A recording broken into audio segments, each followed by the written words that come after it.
ఏంటండి ఎలా ఉన్నారు? అందరూ బాగున్నారా? ఒక మనిషిని కదిలిస్తే చెప్పని ప్రాబ్లమ్ లేదనుకుంటా అండి.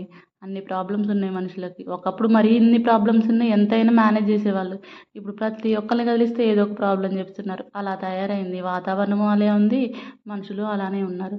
సరే ఇవాళైతే బీరకాయ కూర చేసేస్తున్నాను. ఏం లేదండి సింపుల్‌గా శుభ్రంగా కడుక్కొని చెక్కు తీసేసుకొని కడుక్కున్న తర్వాత ముక్కలుగా కోసుకొని గ్యాస్ మీద ప్యాన్ పెట్టుకొని కొంచెం ఆయిలు, 2 మిరపకాయలు, జీలకర్ర, పసుపు వేసుకున్నానండి.